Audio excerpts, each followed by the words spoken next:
हम आपका स्वभाव अक्सर बदलता है, पर राघव जी का स्वभाव अपने भक्त के प्रति बदलने वाला नहीं है।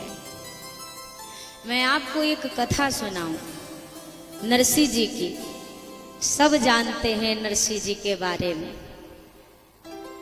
श्री नरसिंह जी महाराज जिस गांव में रहते थे, एक बार बहुत सारे संत जा रहे थे द्वारिका दर्शन के लिए। अब उस समय रास्ते में लुटेरों का जमाना था। संतों ने सोचा जो थोड़ा बहुत धन एकत्र है वहां सेवा के लिए, ऐसा ना हो कि मार्ग में ये हमसे छीन लिया जाए।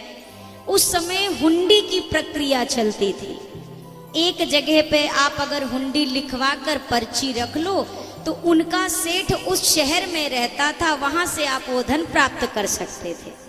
जैसे आज की भाषा में समझो बैंक में रखा और एटीएम से निकाल लिया कहीं पे भी।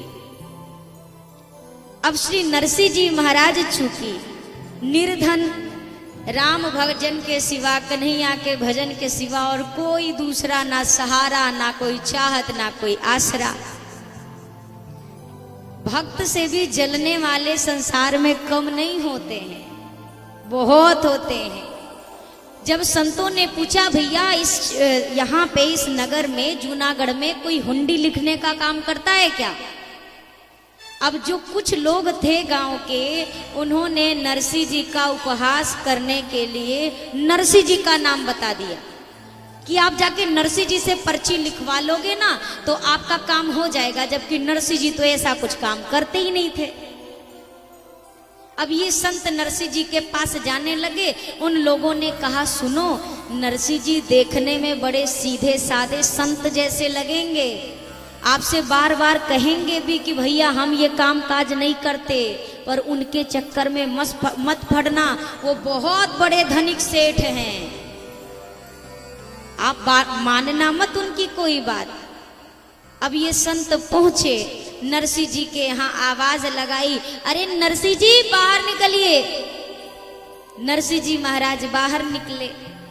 संतों ने कहा आप हमारा ये पैसा धन रख लो, हमें एक हुंडी लिख कर दे दो, हम जाकर वहां निकाल लेंगे, रास्ते में कोई चोर लूट ले गया तो सेवा कैसे होगी। नरसिंह जी ने हाथ जोड़कर कहा महाराज जी मेरा ऐसा कोई काम काज नहीं है, मैं कहां से हुंडी लिख दूं। संतों ने कहा देखिए छुपाइए मत, हमें लोगों ने पहले ही बता दिया है, आप छुप छुप के ये काम करते हो, दूर दूर तक पहुंच है आपकी, लिख दीजिए पर्ची। अब नरसिंह जी बार बार मना कर रहे। संतों ने जमावड़ा लगाकर वहीं डेरा डाल दिया, जब तक हुंडी लिखोगे नहीं तब तक द्वार छोड़ेंगे नहीं। अब नरसिंह जी सोचने लगे अब भगवान ही अगर ये चाह रहे तो हम क्या कर सकते हैं। अब एक पर्ची लिखी। अब सेठ कौन लिखे, तो सांवलिया सेठ के नाम से पर्ची लिख दी कि हमारे सेठ हैं सांवलिया सेठ द्वारिका में, जाकर उनकी गद्दी से पैसा ले लेना। अब इनके तो वही एक सेठ हैं, सेठों के सेठ। अब क्या हुआ, पर्ची ली, संत चले गए। अब नरसिंह जी महाराज को जो धन मिला उससे चकाचक संतों का भंडारा कर दिया। अब ये संत पहुंचे द्वारिका। यहाँ सांवलिया सेठ की गद्दी कहाँ है, जिनकी हुंडी नरसिंह जी लिखते हैं। अब सुबह से लेके शाम हो गई, सांवलिया सेठ कहाँ है, सांवलिया सेठ कहाँ है। अब वहां गद्दी हो तब ना मिले। सारे संत भूखे प्यासे बेचारे बैठे रह गए। शाम को एक पेड़ के नीचे बैठे थे। एक महात्मा जी ने कहा अरे वो तो बार बार कह रहे थे हम नहीं लिखते नहीं लिखते, तुम ही पीछे पड़ गए थे, अब भोगो। संत ने कहा हमें क्या पता था कि भगत जी बने फिरते हैं और हमारे साथ ऐसा धोखा कर देंगे। अब जब भक्त पर उंगली उठी तो भगवान कैसे देख सकते हैं।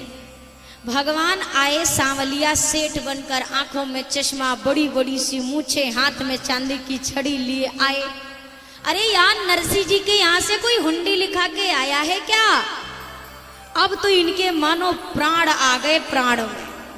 तुरंत हाँ हाँ हाँ हम लेके आए हैं जूनागढ़ से, एक पर्ची लेकर आए हैं, हम ही हैं, नरसिंह जी के यहाँ से आए हैं, लाइए लाइए लाइए। मैं क्षमा चाहता हूँ, हमारे जो नरसिंह जी हैं उनका कामकाज बड़ा लंबा है, इसीलिए आने में थोड़ी देर हो गई, आप नाराज मत होना। अब इन्होंने ठाकुर जी ने उन्होंने नरसिंह जी को जितना सौंपा था उससे दुगना तिगुना करके दिया।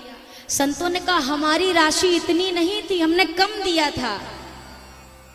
सांवलिया सेठ ने कहा पर हमारे नरसिंह जी बड़े उदार हृदय के सेठ हैं, तो यहाँ का ब्याज कुछ हम दुगना ही करके देते हैं। खूब सारा धन दिया।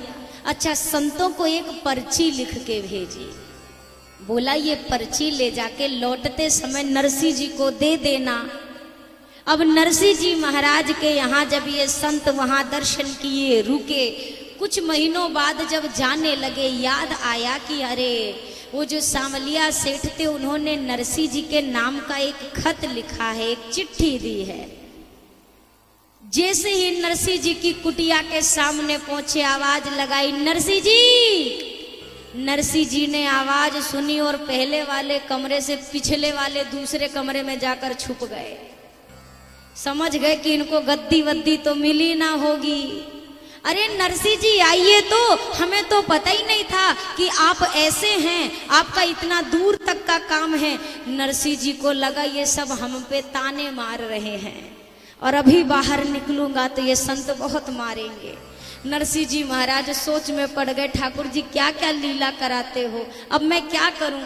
संतों ने जब बार बार आवाज लगाई, अब नरसिंह जी हाथ जोड़े डरते डरते पहुंचे, चरणों में सीधा लौट गए, महाराज क्षमा कर दो, हमने तो पहले ही बोला था हमारा कछु नहीं है, आप ही नहीं माने।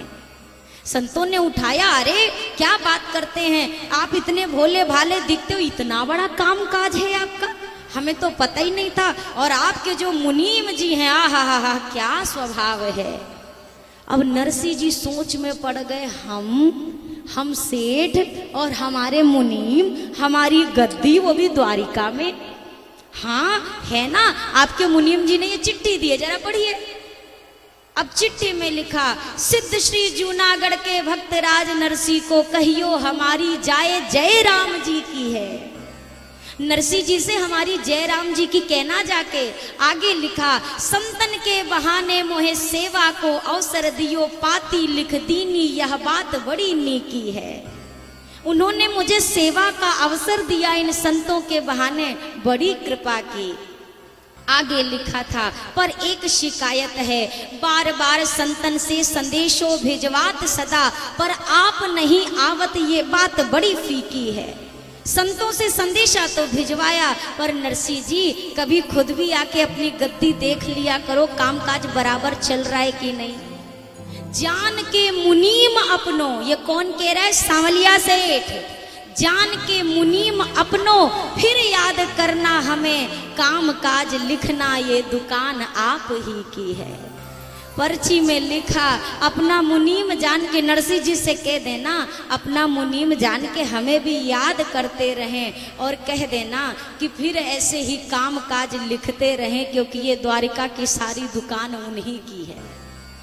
समझ गए नरसिंह जी महाराज की ये हमारे कौन से सेठ की गद्दी चलती है। द्वारिकाधीश से बड़ा सेठ और कौन है द्वारिका में। तो एक बार प्रेम से कहेंगे, बोलिए द्वारिकाधीश की। सांवलिया सेठ बनकर लाज बचाई है, जयंत का उद्धार हो गया। कितने सारे भक्तों को दर्शन दे